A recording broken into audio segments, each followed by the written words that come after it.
Hello, and good afternoon, everyone. I'd like to welcome everyone onto this 2023 Autumn Statement Overview webinar this afternoon. We've had over 200 people register for this event, and it's great to host everyone. So, I'm Jack Bennett, tax consultant here at Oldfield Advisory, and also on the panel this afternoon we've got Joe Brewer, partner here. Now, if anyone has any technical issues, please feel free to contact us using the chat function. So earlier today, Jeremy Hunt, the Chancellor of the Exchequer, presented his autumn statement to the House of Commons. Now, it was just over a year ago that he presented his first autumn statement, and that was following the disruption that followed Kwasi Kwarteng's mini budget, as it was called. At that point, Jeremy Hunt was very much trying to steady the markets and really give confidence in the stability of the UK economy. Whereas today's announcement included a lot more positivity. So inflation has more than halved since last autumn. So down from 11.1% to 4.6%. Now, Jeremy Hunt mentioned that he's bringing forward 110 growth measures in this autumn statement. We really want to just distill this down into the ones that have a significant impact on our clients. Joe, what are your thoughts on the Chancellor's statement today? Yeah, thanks, Jack, and welcome to everyone who's joined today. Thank you very much for joining. Well, firstly, it's great to hear that the UK economy has grown despite earlier forecasts there might be a recession. So the UK economy has grown by 1.8% as compared to just before the pandemic started, whereas the previous estimate was a 0.2% contraction. So the economy has also grown steadily in the first 2 quarters of this year. And again, this is in excess of previous estimates. So that was good news. And the Chancellor also forecasted further growth over the next 2 years. And it was good to hear that it's all about growth, and that it was said the economy has turned a corner. This is providing some headroom for the tax cuts that Jack will go over later in this event. On business tax, I'd like to commence by covering a few points regarding business tax. Firstly, the full expensing capital allowance has now been made permanent.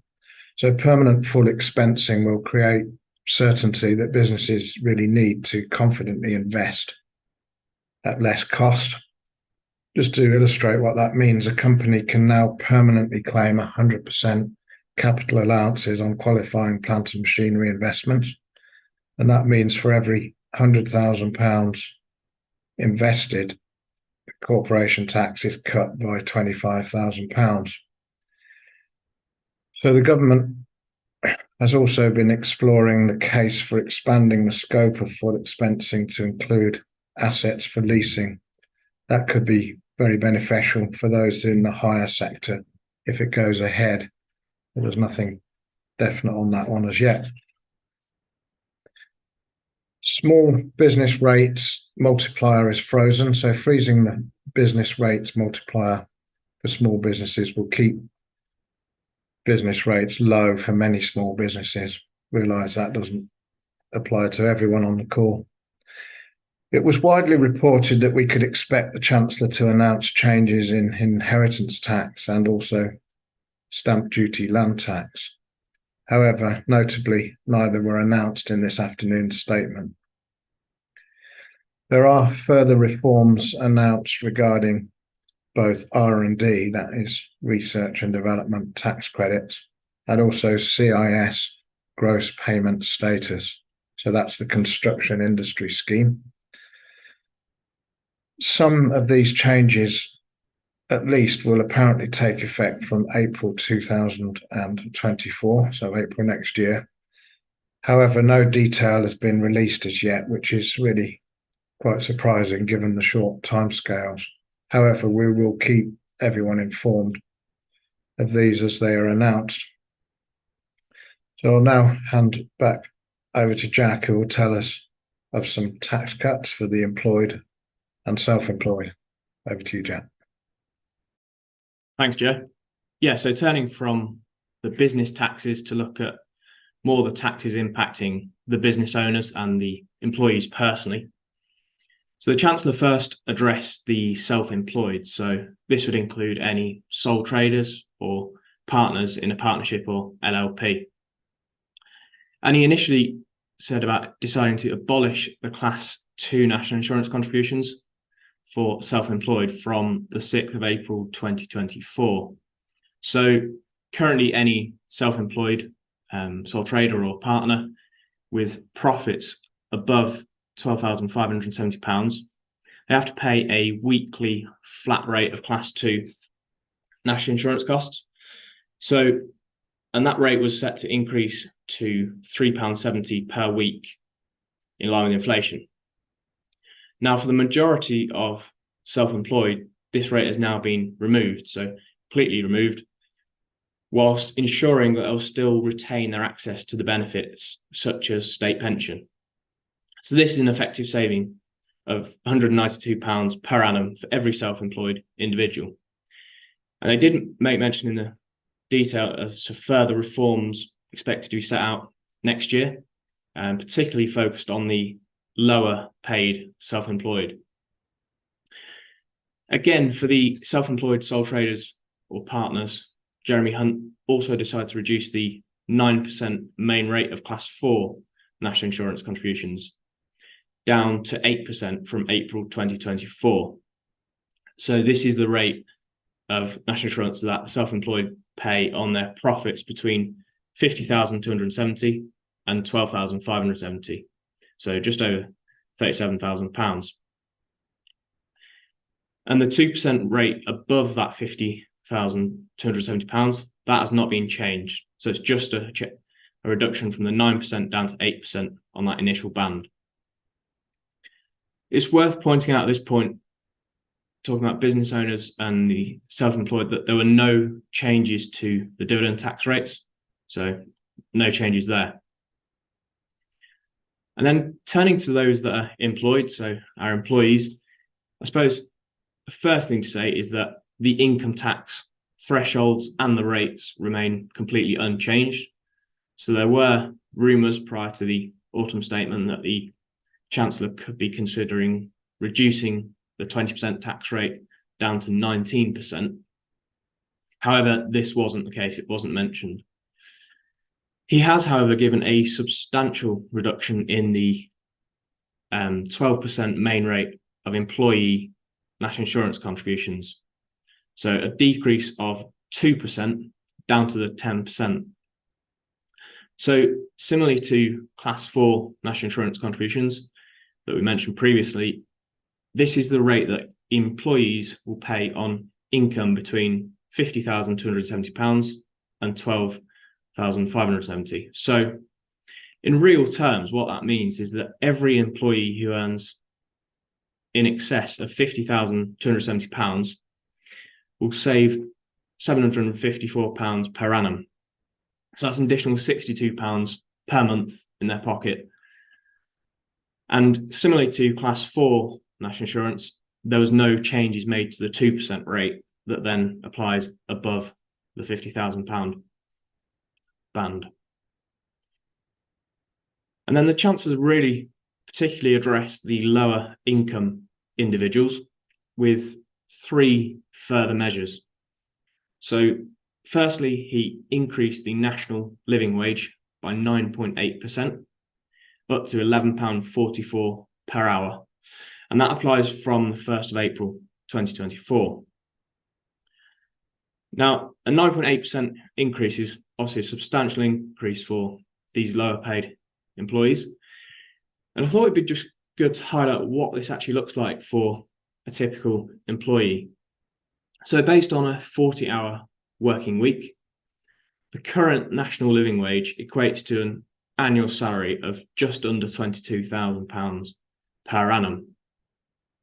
However, with the increase that is proposed, that will now increase to just under £24,000 per annum. And an important point to note is that they've extended it so that the 21 and 22-year-olds are now included at this same rate. So I think it's really important that employers need to ensure you are still remaining compliant with national living wage rates. It's important to note that if you have someone contracted on a 45-hour working week, for example, that'll mean they need a salary of nearly £27,000 per annum. So it's just worthwhile checking you're definitely paying in line with these rates. Secondly, the Chancellor also announced an increase in the state pension rate, so an increase of 8.5%, again from April 2024, which again was just part of the focus of increasing the income of some of the lowest income individuals in the country. And thirdly, the rate of working age benefits is to be increased by 6.7% from next year. That's for those that are claiming benefits through unemployment.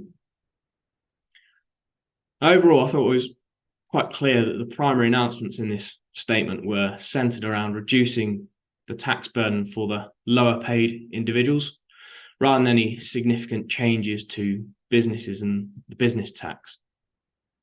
Joe, do you have some final thoughts in relation to this autumn statement? Yeah, thanks, Jack. Very helpful to go over those points regarding the self-employed and also employees, and then the raft of increases to the benefits as well. It's very helpful to go over that in detail.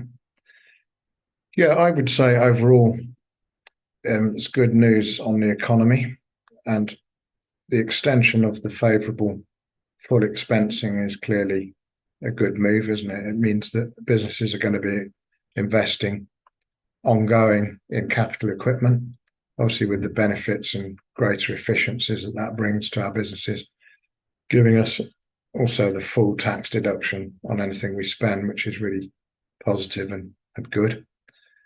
The national insurance cuts obviously beneficial to all of our employees, and that's really helpful, helping in the cost of living pressures, you might say. That's just extra money in their hands, which is very good. Also, increases in benefits and pensions, that could only be good news, couldn't it? Putting more money in the hands of those who need it most, you might say, those that are claiming benefits, and increasing the state pension is clearly a good move. The takeaway for all employers, as you've touched on already, is to just check that we are complying with the new national living wage, particularly remembering that minimum of almost 24,000 for a 40-hour week and 27,000 for a 45-hour week. So if you could just make a note of those two salaries, for those that the national living wage replaced the national minimum wage, and it is actually a legal requirement. There is a bit of confusion over this. Some think it's just guidance, but it is actually a legal requirement to pay the national living wage. So just make sure you're complying on that when those new rates come into effect on the 1st of April next year. It's also worth noting that the cost of employing staff hasn't changed. So the national insurance reduction is only for the employees themselves. The employer has to pay the same 13.8% national insurance on the employee's salary. So the cost of employing members of staff is unchanged. Just a side note on that is it's worth noting that there's actually no employer's national insurance on employees under the age of 21. So again, it's kind of something that not many people realise, but just an extra incentive there to take on school leavers and those under the age of 21. There's actually no employer's NI to pay. So many thanks again for joining this webinar this afternoon.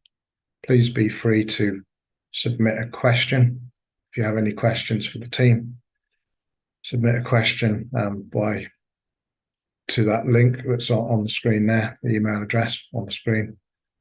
And someone will get back to you very soon if you've got any questions. or book a call with one of our consultants if you've got any specific requirements or anything popping up as a result of any of these changes we've heard about today. And also, please watch out for our regular updates by email and invitations to future events. Have a great evening and see you next time. Thank you very much.